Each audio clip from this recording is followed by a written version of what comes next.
The stars are right, and that means it's time for another episode of The Whisper in Darkness. I'm your host, the Manfromleng. Thank you very much for joining me today. On this episode, we are going to wrap up our review of the player cards in the Dunwich Legacy Investigator Expansion for the benefit of new players. We are going to take a look at the 6 neutral cards in the box. There are spoilers throughout if you care about that sort of thing. If you enjoy what you hear, remember to like, comment, and subscribe. Just a quick reminder of how we rate cards here on The Whisper in Darkness. The best of the best get an Elder Sign, while the worst of the worst get an Auto Fail, and the cards in between get a +1, 0, or Elder Thing respectively. Cards that you build around or are good in one particular deck get a Bless token, while cards that we believe are destined to end up on the list of taboos or are bad for the game get a Curse token. Before we get started, I'd like to thank the patrons of this channel for their tremendous support. The Arkham Horror LCG community is amazing, and these people have gone above and beyond to bring you content like these player card reviews. If you'd like to support the channel's goals and see your name on this list, head over to patreon.com, sign up for a tier of your choice, and claim your rewards. Special thanks to Cole Monroe Chitty for the amazing art that graces the channel, Nicole Fiscus for the new Whisper in Darkness logo that I use for the podcast, and Nate Lost in Time and Space for the intro as well as the overlays. Thank you very much. I couldn't do it without you. Without further ado, let's get started. Welcome back, everyone, to our reviews of the player cards in the Dunwich Legacy Investigator Expansion for the benefit of new players. We are moving on to the neutral cards to wrap up this series of reviews. Just a quick note, we are not going to be reviewing Charisma, Relic Hunter, and Emergency Cache Level 2. All 3 of those cards were reprinted in the revised core set, and we reviewed them there. I don't think our opinions on those cards have changed at all, so if you're interested in those reviews, head over to the revised core neutral card review, and you'll see our thoughts there. That leaves us with 6 cards to talk about. We're going to start off with Fine Clothes. It is a 1-cost asset with an agility skill icon, item, and clothing trait. Reduce the difficulty of skill tests you perform during parlay actions by 2. It has 1 health and 1 sanity and takes up a body slot. This is a very cheap source of soak in a slot that doesn't see a whole lot of use right now. Parlay actions are actually fairly common in the game, and some of them can be very important, which is another thing to keep in mind. I can't think of many parlay actions that just sort of happen for the hell of it. Usually there's some story implication, so passing those parlay tests are very important. What do you guys think about this one? This card is sort of tough to evaluate, I think, initially, because if memory serves me correctly, most of the parlay tests that you make in Core and Dunwich are generally like spend 2 clues to spawn the cultists, or spend a clue to talk to Jazz Mulligan. I can't remember how many parlay tests or how many parlay actions have skill tests attached to them as of right now. Jazz Mulligan does. I think Morgan does. I believe. That's right. What's his name in Peter Clover does. Oh, I know. Yeah, Peter Clover definitely does. I couldn't remember if Jazz did or not. Is it an intellect? It's an intellect 3 for Jazz. Yeah. And I believe, is it Professor Morgan, Dr. Morgan? I can never remember. Yeah, Dr. Morgan. He's willpower. Yeah. So the parlay tests are fairly common even in Dunwich, and of course, once you pick up the Path to Carcosa, there's an entire scenario basically built around parlay tests. So yeah, I couldn't remember. I couldn't remember like how many tests there actually were by this point in the game's cycle, since I didn't start playing until Forgotten Age, where this card was already sort of ubiquitous in scenarios like that. But yeah, I mean, this card is pretty good. Being able to reduce difficulty of tests is far better than getting a boost, because if you can reduce it to a 0, then any token barring the auto fail means you succeed, which is a really nice ability to have on a card like this. And cheap soak is cheap soak. Yep. And it's a card that once you don't need it, you'd never feel bad about upgrading out of it. So Yeah, that's the kind of the role Fine Clothes ends up playing for me because often enough, a lot of the parlay tests are in like the early scenarios. When you're still in town and you're dealing with humanoids and you're talking with people instead of putting axes through their faces. One thing that could dissuade you is that Fine Clothes, it has one health soak and one sanity soak. So if you get pinged for one damage or one horror, it'll only soak up one of them. But there are quite a lot of enemies that deal one damage and one horror. And that's where Fine Clothes I think really kicks in. Is you're soaking two things for the cost of one on a neutral slot on on a neutral card in a slot that you're not really using for much else. So I think that alone, it's like actually pretty good. Just for the soak alone, it's pretty good. Unless you're a survivor, because then you've got leather coat as a survivor. But like other classes, you don't really have options at this point in the card pool. So just as soak, it's not bad. Mm. And then in scenarios that have parlay tests, like you're gonna love your Fine Clothes. But then again, there are going to be scenarios where you're not going to use your Fine Clothes at all. Often in the latter half of the campaign, I'd say. Yeah. Yeah. I guess another question that I wanted to pose to you guys is: do you play one or do you play two of the Fine Clothes in the scenarios? You play two. When you want it, and often you don't have your Dex Draw Engine online yet. So like let's say you're playing like House Always Wins or Miskatonic University, you're gonna want this Fine Clothes kind of as soon as possible, so that way, you can have it down and ready to go when it's parlay time. And I'm talking like your deck isn't, it's not like it's not working on, it's not going at full speed yet, so it's hard to justify one. Yeah, at least in my opinion. Yeah, you were saying you play one though. Yeah, I tend to play one.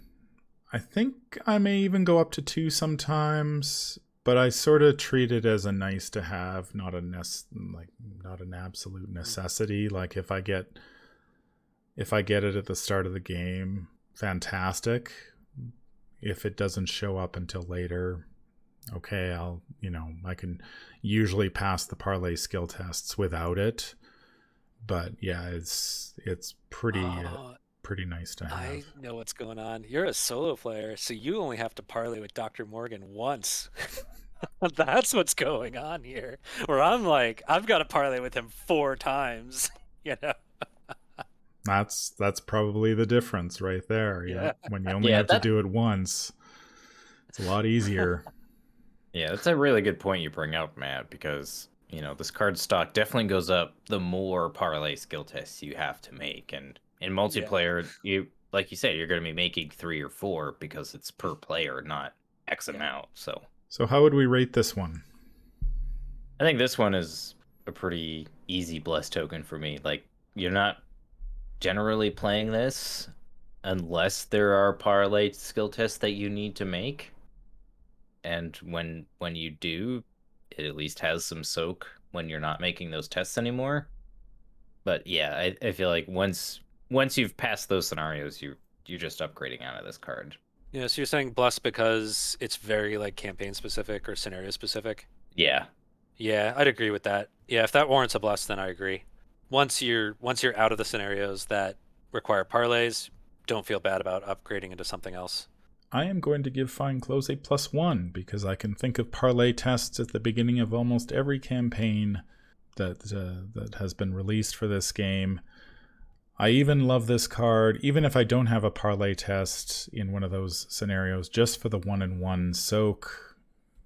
Paying 1 resource just to have a little bit of extra soak on the table has been life-saving in many a scenario. This is a card I would include sort of as my level 0 build, and then once the scenarios with the parlay tests are done, this is probably one of the first cards I'm upgrading out of. But the slot is great. Not a lot of competition for that slot. The soak is awfully nice to have, so I don't think you can really go wrong by including a copy of this in your level 0 deck and then upgrading out of it once you have talked to whomever you need to talk to. The next card we're going to talk about is Kukri. It is a 2-cost asset that has a combat skill icon, item, weapon, and melee traits. As an action you fight, you get +1 combat for this attack. If you succeed, you may spend 1 additional action to deal +1 damage for this attack. And it takes up a hand slot. Man. There are many a bad weapon that have been released in this game. And I'm not entirely sure why the designers decided to try to iterate on knife. But we had, during our Survivor card reviews, we had Fire Extinguisher. We had Blackjack back in the Guardian reviews. Now we have Kukri, which is neutral. I can sort of see what they were trying to do with this. If, okay, I'm not fighting a lot and I'm fighting a 2 health enemy, I need to, I don't want to have to make 2 attacks because I may not hit with the second attack. So I'll spend an action to get that bonus damage. But I have never played this card. I don't know why you would play this card. It just seems unnecessary. Yeah, like even in the investigators that don't really want to fight, per se, like with their combat, you generally have another option. Yeah. Even someone like Daisy can use Shriveling if she needs to fight something for 2 damage.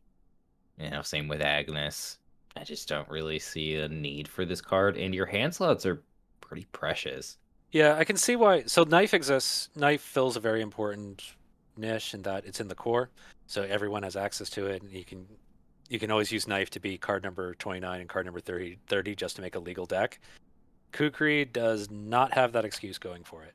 I think it's better than Knife. I would play it over Knife myself, because it's kind of like you spend 2 actions to get 2 successful fight checks. Like, it does what it says in the tin. It's not bad compared to Knife, but it doesn't need to exist, now that, because you already own the core and you don't need the filler in order to make a legal deck anymore.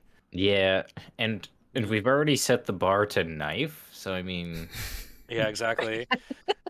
Just looking through through our card pool, I mean, Guardian, don't need it at all. Survivor, don't need it at all.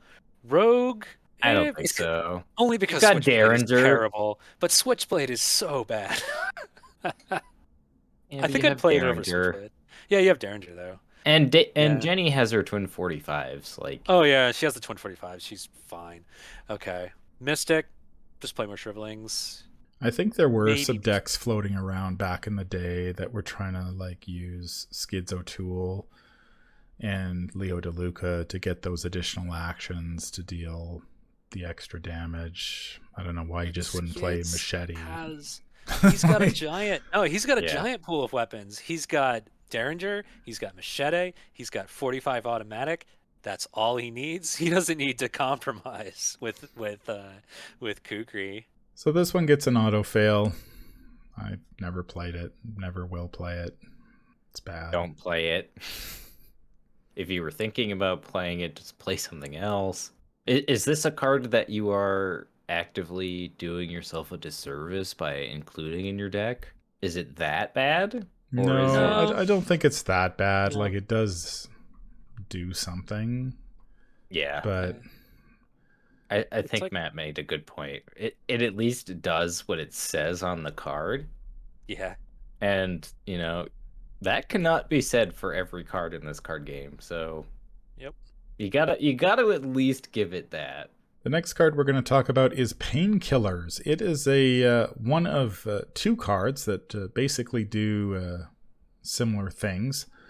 It is a 1-cost asset with a willpower skill icon. Item trait uses 3 supplies as a free triggered ability.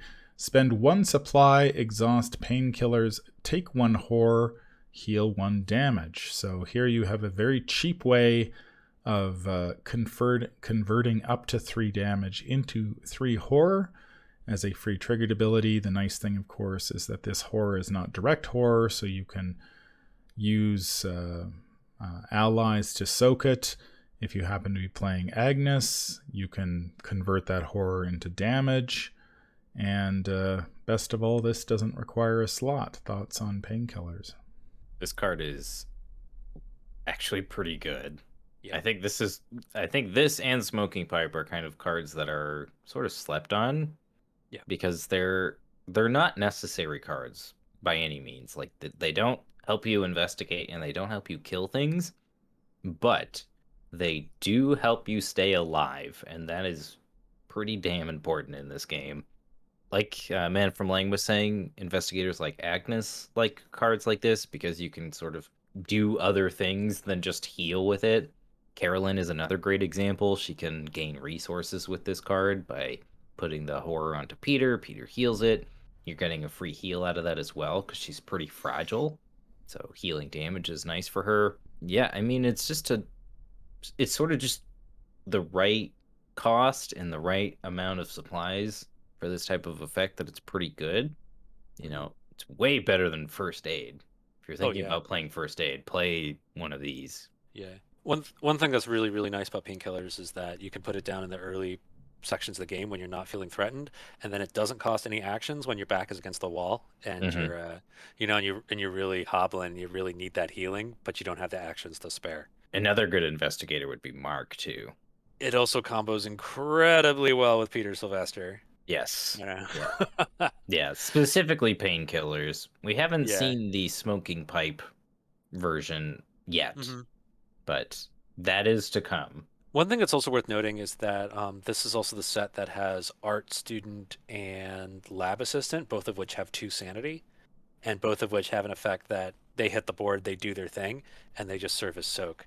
So I think Painkillers also combines pretty well with them because they give you like a reservoir of 2 horror that you can convert damage that's on your investigator into. Because Oh, if you have your lab assistant out, you take one. If she takes 1 damage, she's gone. But with Painkillers, you can like take some damage and then put 2 of them onto the lab assistant in the form of horror, and I kind of like that. yeah, you can also do this with Arcane Initiate too. Oh yeah, that's right. You can use this to take out your arcane initiate when it's time. Before her doom would advance the agenda. Very important. Yeah, this card is the way I feel like healing should be done in this game. I don't like spending actions to play cards like First Aid and then taking another action in order to trigger them. I much prefer fast ways to heal like Painkillers, Smoking Pipe, or some of the skills we've seen like Fearless. The fact that, like you said, Mattastrophic, you put this down early when you're not threatened, and then you may take a few more hits than you were expecting. You're engaged with an enemy that might kill you. You're not suffering attacks of opportunity to trigger this. That's pretty sweet. I guess the only downside of this is that it does have to exhaust in order to trigger it. So it's not like you can just fire off 3 quick heals to bring you back into the, like if you're on death's doorstep, this isn't going to necessarily save you. If you've got the time, sure, but if you're expecting to take a big hit from something and you only have 1 health, the most this is going to bring you up to is 2. So how would we rate this one? I quite like this card, but it's not a necessary card, I think, in a lot of investigators. I'm going to land on a 0. I think it's pretty good. I've never played 2 of them in my deck, but I've always liked having one of either Smoking Pipe or Painkillers, kind of depending on what my deck is doing. I think it's one of those effects that it's nice to have, but you don't need it all the time. I think in the context of Core and Dunwich and the cards that the various classes have received so far, I think it's actually warrants a +1 because it combos really well with Peter, combos really well with Art Student and Lab Assistant, combos pretty well with Jim's Trumpet.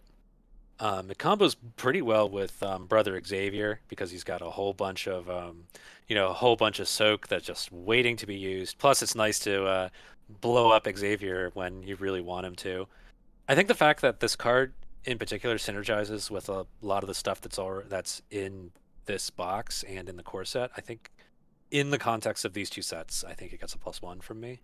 I'm going to give this one a 0, I think. It's not a card I have played all that often, but I can certainly see why you would play it, especially with an investigator like Agnes or with an ally like Peter Sylvester. The ability to sort of move damage and horror around, especially if you're able to trigger other abilities or keep allies alive or kill them off when you need to, in the case of Arcane Initiate, makes this one, I certainly would consider one copy in those decks that could use it. That brings us to its counterpart, Smoking Pipe. 1 cost asset, 1 willpower skill icon item, uses 3 supplies. It has the reverse ability of Painkillers. As a free triggered ability, spend 1 supply, exhaust Smoking Pipe, and take 1 damage to heal 1 horror. So are Painkillers and Smoking Pipe played equally, or is one better than the other?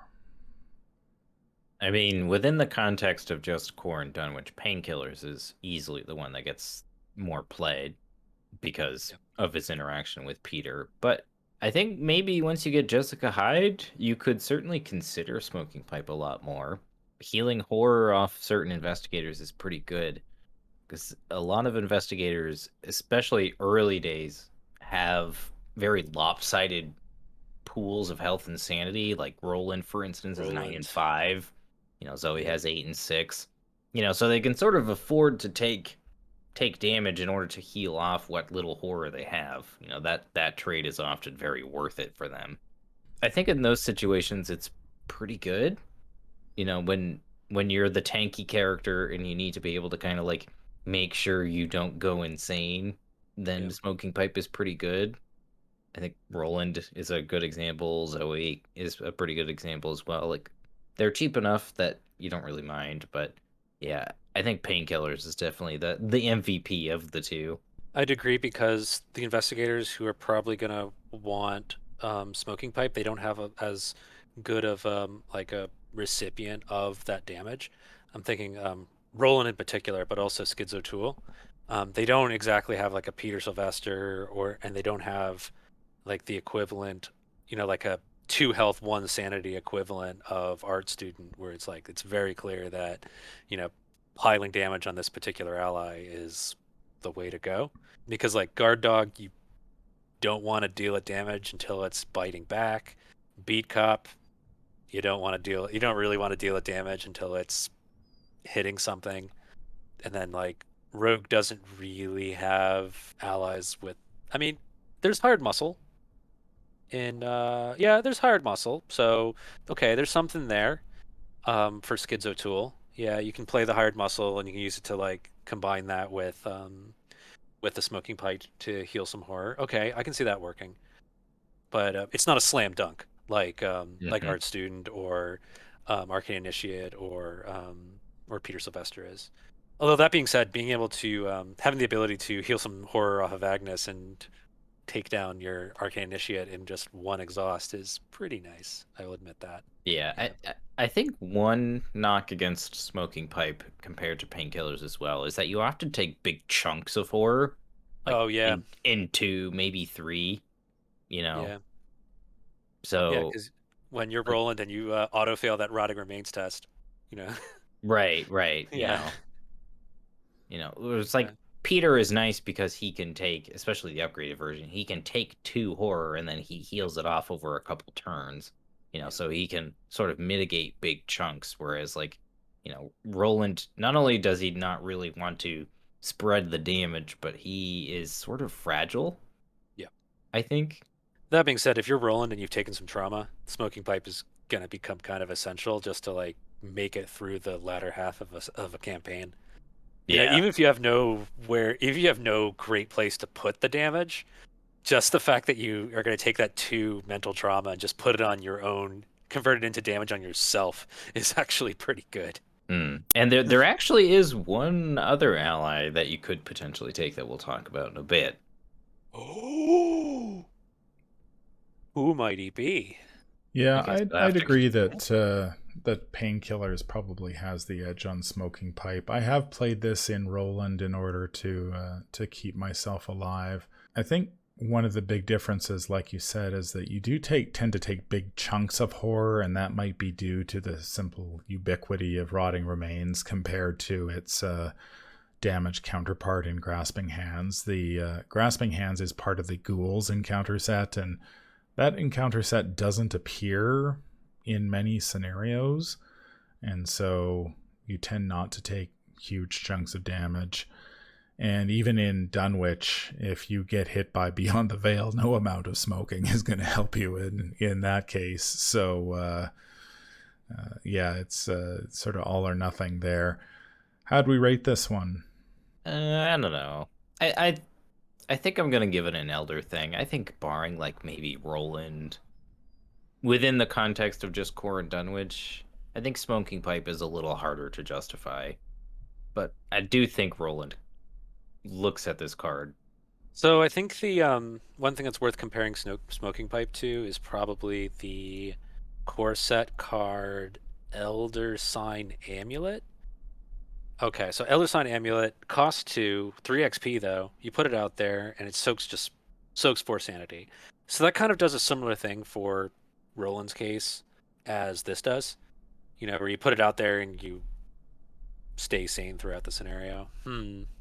And Agnes can use this to some effect, right? Because she wants to use her ability to take horror to deal damage. And, you know, this is kind of nice because you can heal the horror back and use your ability even more. But plus, Agnes can take a leather coat from Survivor, mm-hmm. you know, in order to kind of facilitate that. So, yeah, I guess I think it's still an Elder thing, though, because it doesn't just, like, synergize really well like Painkillers does. And often enough, I mean, there's often ways to, like, get your horror healed. You know, you've got Fearless and you've got Liquid Courage, you know, like, but there aren't as many ways to, like, heal damage. That seems to be, like, a Guardian only thing, you know, for the most part. And their options are, like, it's like first aid and that's it. I'm not sure if we mentioned it in the course of the reviews, but this is slotless, as is Painkillers, which is a huge boon. Hand slots are at a premium, so the fact that you have healing that doesn't take a slot is very nice. I'm going to go with 0 on this one as well. I think you could make a case for this in Roland. I think you could probably make a case for it in Skids as well. Skids' sanity with his lower willpower, could see playing this just in case. And yeah, I don't think having one copy is bad in certain investigators. I would agree, though, that it certainly lacks the synergy at this point that Painkillers has. The next card is Moment of Respite. It is a 3-cost event that costs 3 experience points, 2 willpower skill icons, spirit trait, play only if there are no enemies at your location, heal 3 horror, and draw 1 card. So I like the 2 willpower skill icons.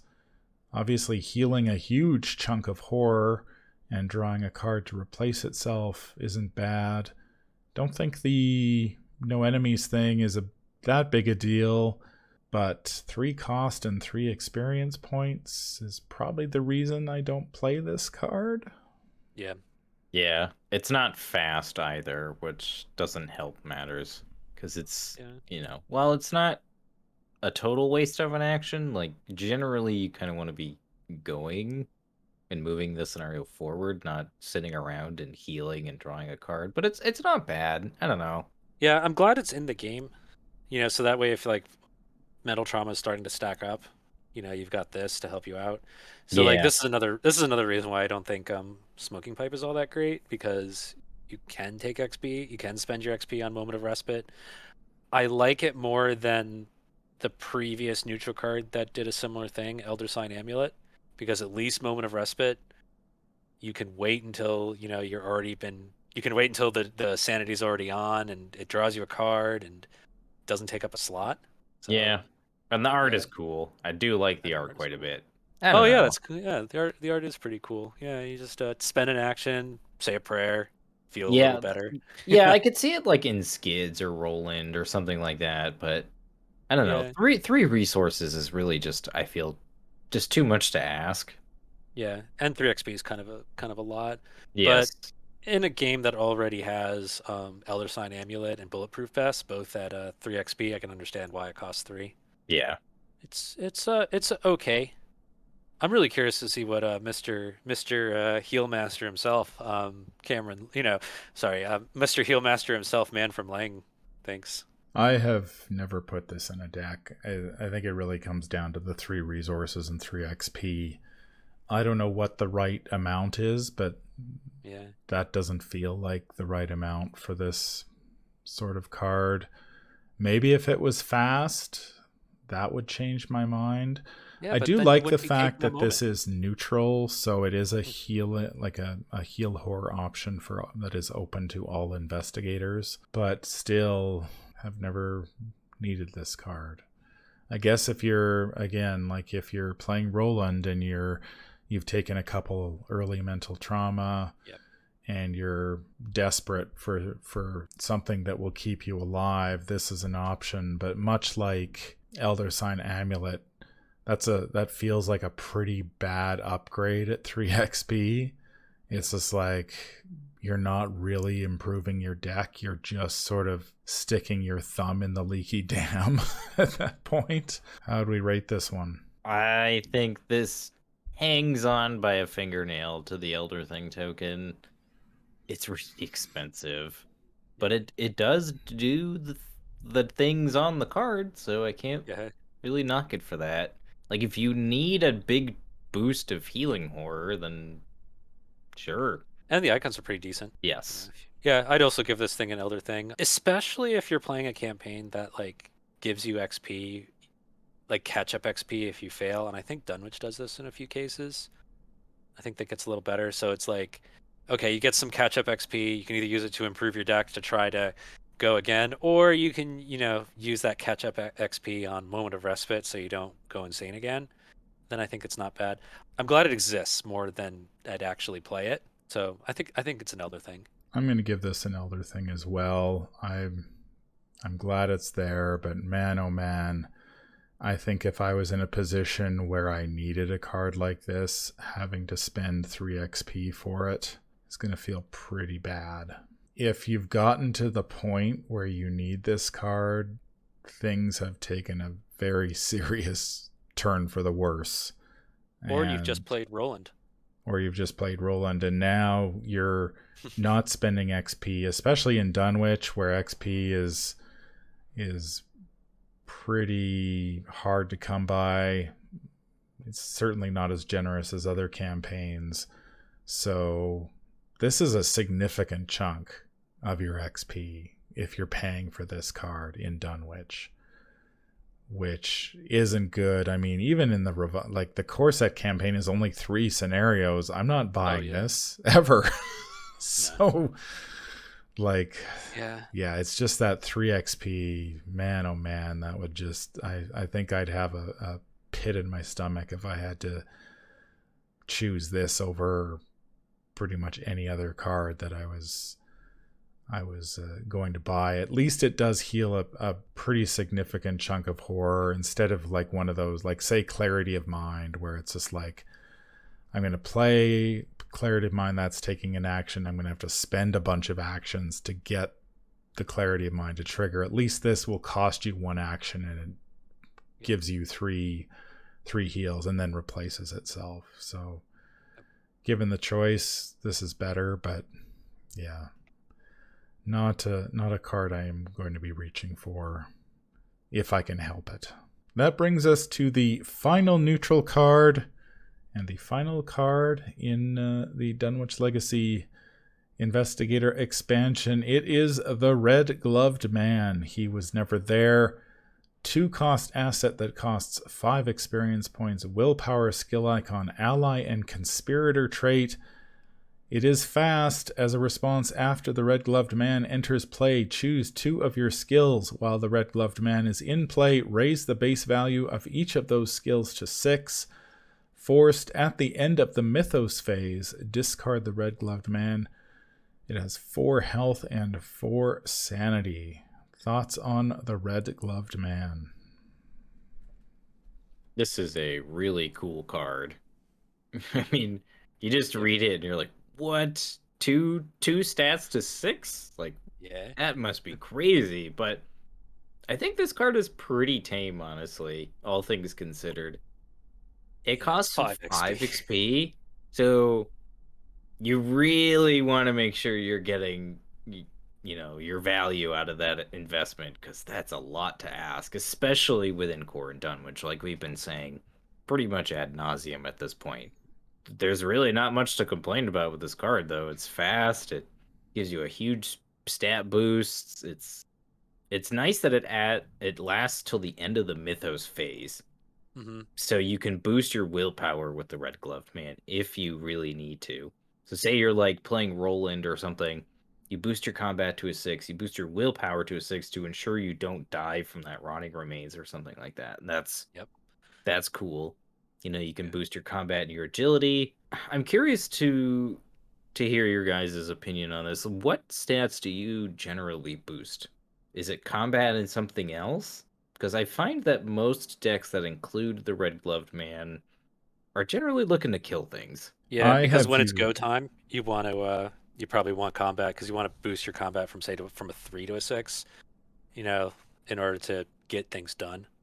I'm thinking like skids, for example. I have used him for intellect, largely because sort of the same as combat, you're going to need to do repeated tests, and so having 3 intellect skill tests at 6, you're going to discover clues most of the time. There aren't that many 4 and 5 shroud locations in the game. I really like the fact that this guy has so much soak, so you can take attacks during the enemy phase. He's probably going to survive till the Mythos phase, and then you get Rotting Remains, and then he takes the rest of that for you. I don't think I've actually ever been able to take enough damage in horror to kill this guy. He's very tanky. Even when I've tried, I mean, if you when your card pool expands, you get Tommy Muldoon, who can, if you can somehow sack the Red Gloved Man when you're playing Tommy, that's just like raining money on you. But I have yet to be able to do that successfully. I mean, if you went all in like for one or the other, sure, you could probably do it, but I've never been able to sort of get 6 or 7 resources or even 8 resources off this guy. 2 cost for this ability and that amount of soak is an incredible deal. You throw fast on top of that.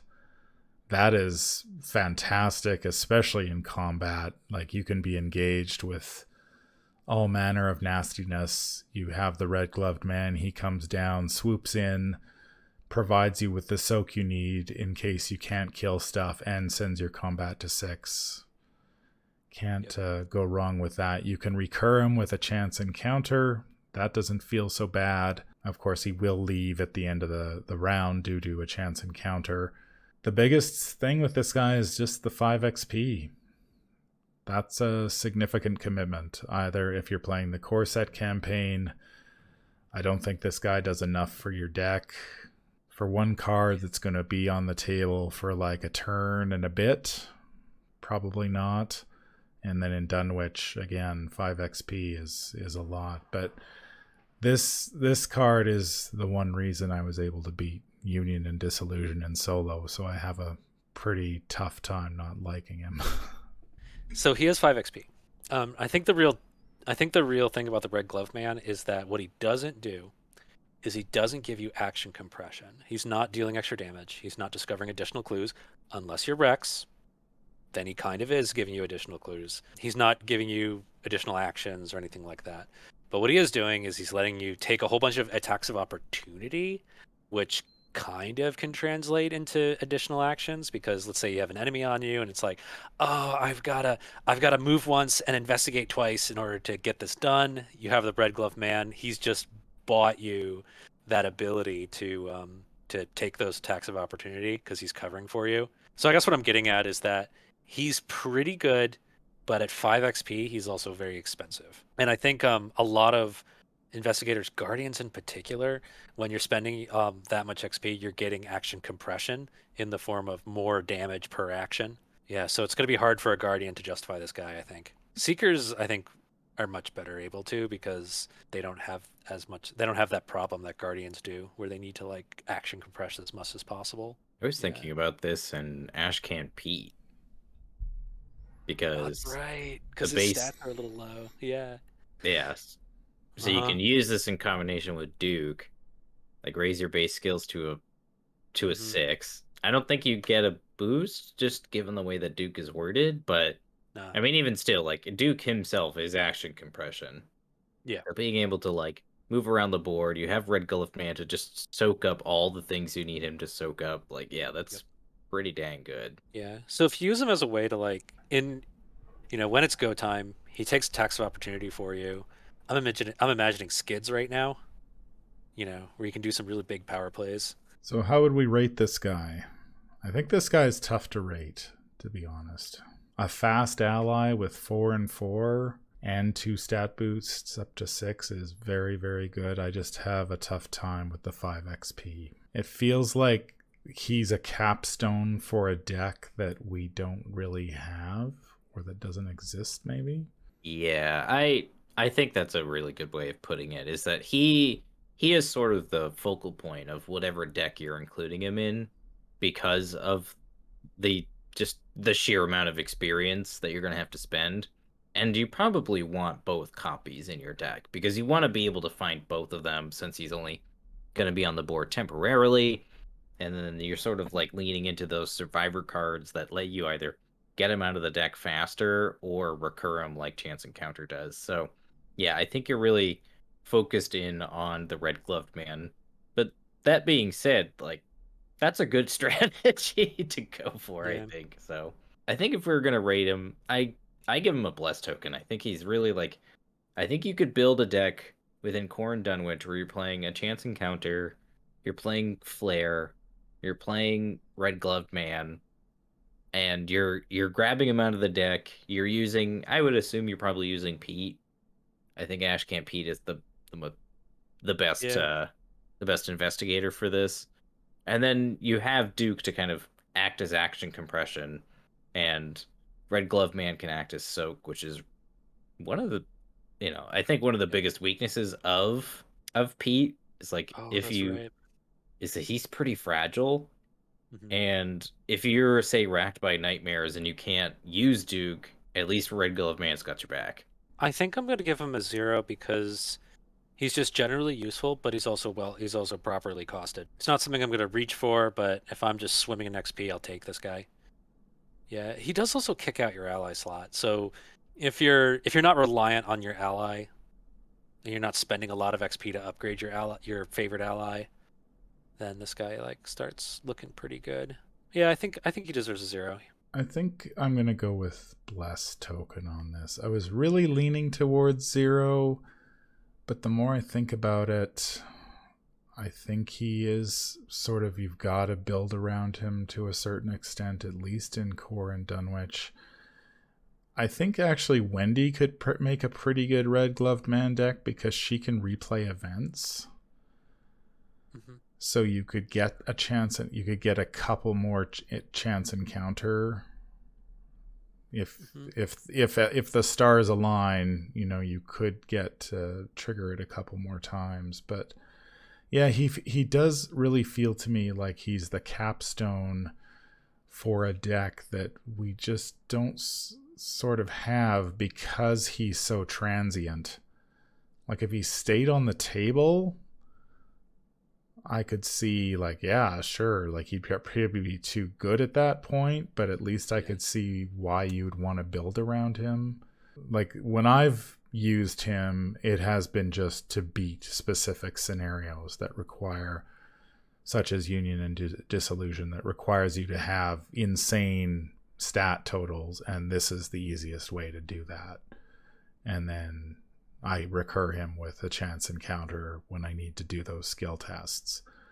So in that respect, I am building around him to do a certain job. I guess if you were swimming in XP, he makes a nice addition to your deck, but I just don't think you're swimming in XP in Dunwich. So yeah, I'd probably say a Bless Token is appropriate. And I'm not even sure, like, as your card pool expands, where this guy, like, whether his rating would change. Like, oh yeah, I can't really think of many investigators, maybe besides Tommy, or maybe, Charlie Kane. It is worth noting that the red-gloved man and his conspirator counterparts will probably play a pretty significant role in the upcoming the Scarlet Keys campaign. So I guess it's fitting that we're talking about the red-gloved man last. And I do love the character, though. I'll give him that. He was a character in the old Call of Cthulhu LCG, and I'm glad to see that not only did they port him over, but they made him really good. Pretty much every cycle gets a really cool but kind of niche high level neutral card, and this is the one for Dunwich. He doesn't, he's fun. I'm starting to think about where he could work. I kind of like the Skids deck with this guy, actually, now that I'm thinking about it a bit more. Yeah, being able to generate additional actions while you have the red gloved man is really good. Exactly, and also the fact that he adds to your stats means you're more likely to fire off quick thinking. Yeah, that's a good point. Certainly Skids could get more value out of him. Mm-hmm. Yeah, if this guy wasn't fast, I think his rating would drop pretty quickly, but the fact that he hits the table and you still get your 3 actions, or 4 or 5 if you have a big Skids turn. The red-gloved man is going to do an awful lot of work for you in those circumstances. Yeah, and he combos with Smoking Pipe and Painkillers. So there you go. That's right. You just blow smoke in his face all the time. He's used to it. Here, take these. What are they? Don't worry about it. It's like Peter Sylvester is dealing with everybody's overdoses on an aspirin. Although you can't really overdose on aspirin, sorry. Everybody's overdoses on Tylenol. He's the one who's like vomiting it all up for everyone. Poor guy. That is going to do it for our look at the neutral cards in the Dunwich Legacy Investigator Expansion. And that wraps up our reviews of the entire set. If you made it this far, thank you very much for your commitment. It is greatly appreciated. Make sure you hit that like and subscribe button down below. Any final thoughts on the neutral cards or the Dunwich Legacy in particular? Man, it was a wild set. It had some very important cards in the game, and also a significant number of cards that basically went from the box into the binder and haven't seen the light of day since. Yeah, that's a pretty good summation of Dunwich, but I think it would be a bit remiss to not say that, I think Dunwich does a really good job of expanding on what was already there and giving us sort of hints at where the designer's headspace was at when they were designing the game and where it was going to go. We sort of see like the beginnings of different themes within each of the classes that get expanded upon in later expansions, barring Doom, of course. But I think there's a lot here for every class to really sort of get their feet wet into meaningful upgrades from the core set, and I think that's a good thing. Yeah, I like how all 5 investigators from the Dunwich Legacy box continue to be pretty good, thanks to their interesting deck building. But man, power level wise, we are all over the place. We had Strange Solution to Acidic Ichor, and we had Lore. Oh my god. Yeah, Dunwich is all over the place.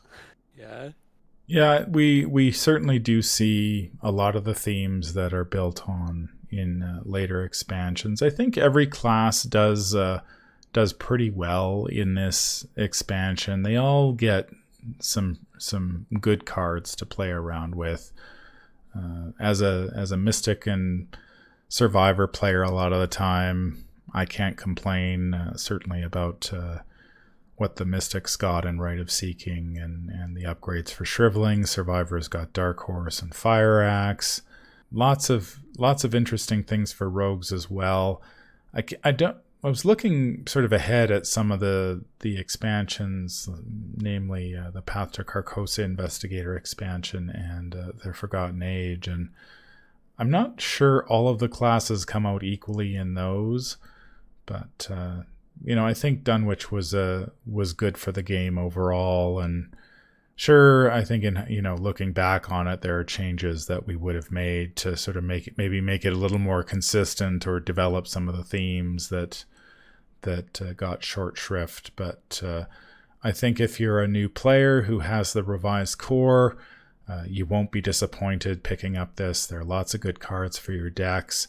The campaign continues to be among my favorites in the game. I still enjoy playing it, and I don't think you will be disappointed. That's going to do it for this episode. If you enjoyed what you hear, remember to like, comment, and subscribe. If you need to contact me, I can be reached at manfromleng@gmail.com. I'm also on Twitter at manfromleng. Until the stars are right, keep your shotgun close and your elder sign closer. Take care out there, and happy investigating.